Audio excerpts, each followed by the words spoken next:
Šiandienos mūsų apžvalgoje automobilis aplenkęs ne tik elektrinius, bet ir degalais varomus konkurentus ir pripažintas geriausiu pasaulio 2023 metų automobiliu Hyundai Ioniq 6. Panagrinėkime, kuo jis toks ypatingas, kad gali puikuotis šiuo ir kitais apdovanojimais prilipdytais ant galinio lango. Kaip visada, skirtingai nei kiti automobilio apžvalgininkai, nekalbėsiu apie dalykus, kuriuos ir patys galite pamatyti atvykę automobilio saloną. Aš trumpai ir aiškiai aptarsiu tai, ką kiti nutyli, bet jūs privalote žinoti.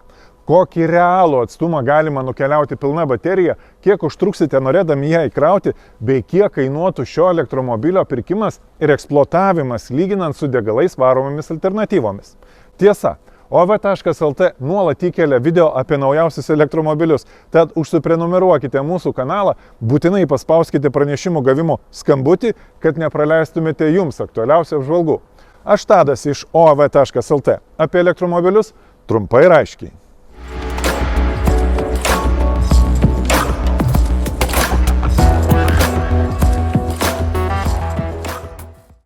What we do here is go back.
Priklausomai nuo rinkos, Hyundai siūlo iki 3 skirtingų Ioniq 6 versijų su 54 ir 74 kWh grynosiomis baterijų talpomis.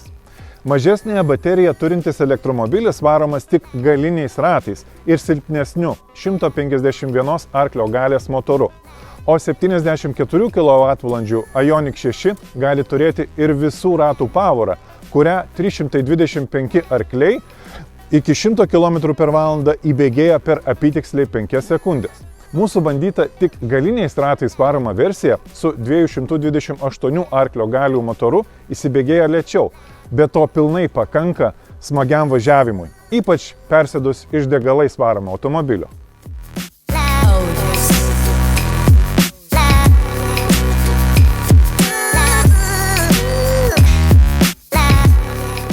Po ne itin aerodinamiškomis formomis pasižymėjusi Ioniq 5, Hyundai dizaineriai nusprendė paeksperimentuoti oro tunelyje ir jų darbo vaisius Ioniq 6.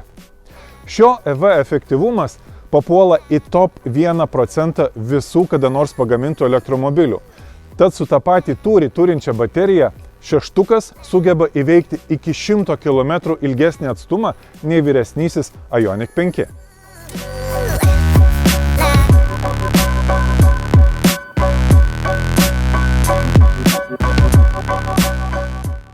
Nors realiomis aplinkybėmis pasiekti VLTP deklaruojamą rodiklį pavyks nedažnai, bet vasarą mieste galite tikėtis kroviklio laidą vynioti tik kas 700 km.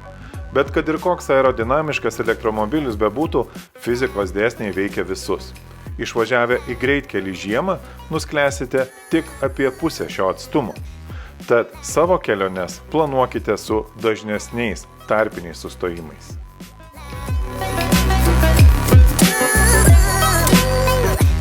Aplankykite Best EV for Me internetinę platformą, skirtą informacijai apie elektromobilius ir sužinokite, kiek kitos Ioniq 6 versijos realiomis aplinkybėmis gali nusklęsti pilna baterija skirtingų metų laiku, važiuodami mieste ar greitkelyje.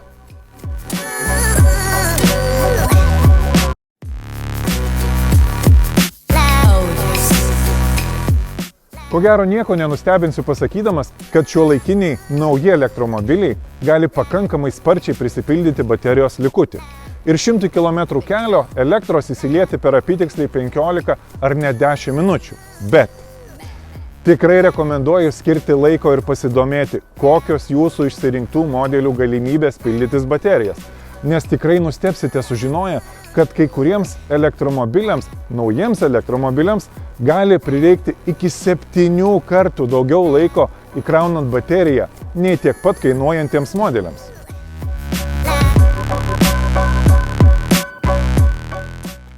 Džiugu, kad Hyundai yra vieni iš nedaugelio gamintojų naudojančių 800 V technologiją, leidžiančią itin greitai įsikrauti bateriją.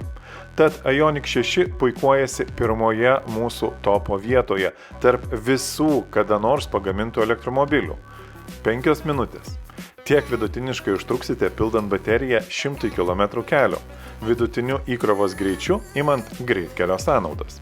Tiesa, atkreipkite dėmesį, nes šią spartą pasieksite tik su itin galingais krovikliais, kurių dėja dar nėra labai daug. Ioniq 6 baterijos pildymas namuose galimas su maksimalia 11 kW galia. Tad net jei ir turėsite 22 kW krovimo stotelę, į šį Hyundai įsiliesite apytiksliai 62 km per valandą.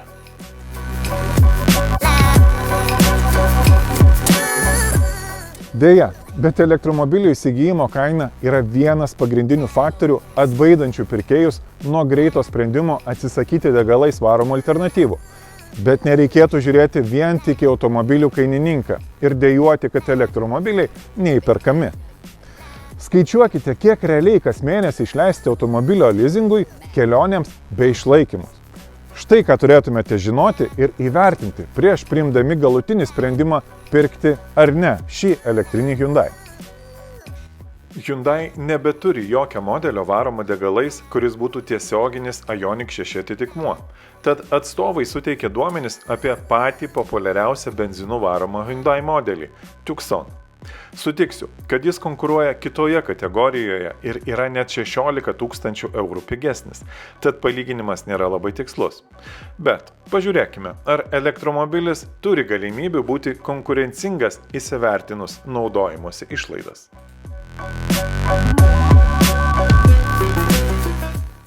Naudosiu Best EV for Me Total Cost of Ownership skaičiuoklę, kurioje galima nustatyti skirtingus parametrus. Vidutinis vairuotojas per metus įveikia bent 20 000 km. Valstybės parama Lietuvoje naujiem elektromobiliam 5 000 eurų. Degalų kaina šiuo metu siekia apie 1,80 €, elektros vidutiniškai 20 centų už kWh. Taigi, per 5 naudojimas automobiliais metus benzinu varomo Tucson bendros išlaidos priartėja prie Ioniq 6, tačiau už elektromobilį sumokėtos sumos vis dar yra didesnės. Bet jei įvertinsime už automobilių pardavimą gautas sumas, tai yra jų likutinės vertės, žemiau esančiame grafike matome, kad bendra suma išleista Ioniq 6 yra mažesnė.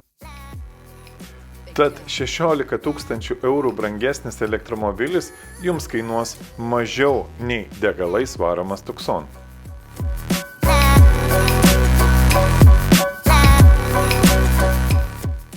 Atsidarykite Best EV for Me skaičiuoklę ir pažiūrėkite, kaip atrodo ši matematika pagal jūsų asmeninę situaciją. Tai yra nuvažiuojamus kilometrus, elektros kainą ar planuojamą naudojimosi automobilių terminą.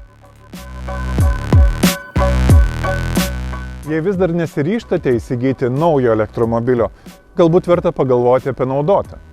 Jų pasirinkimas labai išaugęs ir tikrai galima rasti tokį, kuris atitiktų jūsų poreikius bei finansinės galimybės. Bet nepirkite katės maiše. Būtinai patikrinkite, ar 100 ar daugiau tūkstančių kilometrų nuriedėjęs elektromobilis turi baterijos sveikatos sertifikatą. Nes naudoto elektromobilių baterijos degradacija kartais būna labai ženkli. Ir net sąlyginai nedaug nuriedėjęs EV gali būti netekęs iki 1/4 ar net 1/3 baterijos tūrio. Apsilankykite evtest.lt svetainėje ir sužinokite, kaip paprastai patikrinti baterijos būklę.